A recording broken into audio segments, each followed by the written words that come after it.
أعوذ بالله من الشيطان الرجيم بسم الله الرحمن الرحيم Assalamu alaikum wa rahmatullahi wa barakatuh. Muhtaram Müslüman kardeşler. İslam dini turunda bik köp sözler yeri. Matur sözler, yeri kızganıçka karşı İslam dinin gayipleuvchi sözlerde. İslam turunda sileşe başlagaç, en birinci İslam dininde ayteler hatın kızlar kıyırsıtılgan diler. Hatın kızlarının İslam dininde derecesi urunu yok diler. Alarның haqlары yok diler. Алар мал көбік. Кімгәдір баш иеп буйсынып яшәргә кирәк диләр.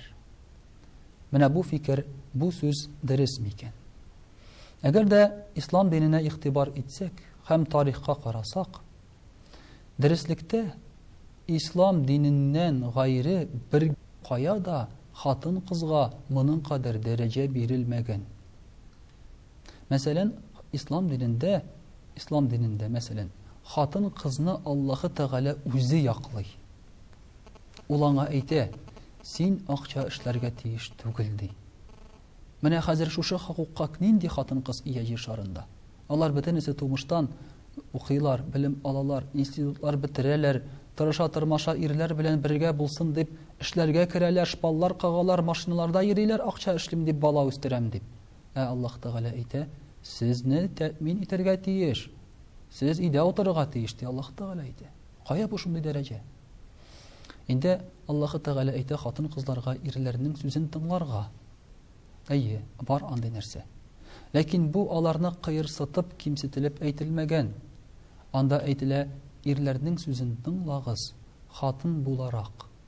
Ләкин ирләрегез сезгә гынахлы әйбер әмер итсә, яки сезне кыерсытса, Siz şunduk ming'a zarlanıгыз ди Аллаһ Теала әйтә. Ягъни казыйга мәсәлән, имамга барып зарланып, бу кешене уятка калдырырга, я булмаса бөтенләй әле аңа язада бирергә мөмкиннәр. Бу кая бар?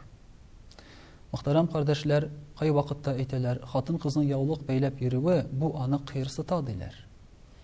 Хатын кызның яулык бәйләп йөрүе ул дәрәҗә. Моны әле хатын кыз үзе аңламый гына. Нишләп? Әгәр дә безнең мәсәлән бар икән бриллиантыбыз, мәсәлән бик кыйммәтле берничә 100 каратлы бриллиант, бик кыйммәтле.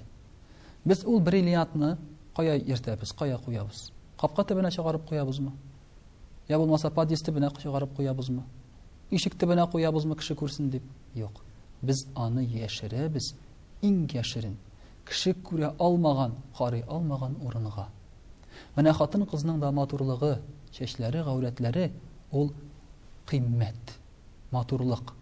Шушы кыйммәтне, матурлыкны яман кешеләрдән, яман күзләрдән Аллаһ Теала әйтә сакларга кирәк ди. Ул гына да түгел.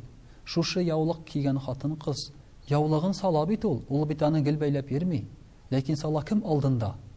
Кемне үзенә ир дип таныса, кем шушы хатын кызга лаеклы дип хатын кыз моны үзе тапса, шуның алдында яулыгын сала. Шулай итеп хатын кыз үзенә теләгән кешегә генә матурлыгын күрсәтә. Безнең хәзерге хатын кызлар яулыклар кимәү сәбәпле, гәүрәтләре ачык булу сәбәпле үзләренең матурлыкларын бөтен кешегә күрсәтергә мәҗбүр. Бу бит алардан товар ясый, мал ясый, аларның дәрәҗәсен төшерә генә. Менә шулай итеп, әгәр дә карасак, игътибар итсәк, хатын кызны кыерсыткан бер генә нәрсә дә юк ислам динендә. Киресенчә, аның дәрәҗәсен күтәрү генә бар. Киресенчә, аның хакын хаклау гына бар. Һәм ислам дине хатын кызга ике иң зур хакны бирде. Әни булу һәм яхшы хатын булу.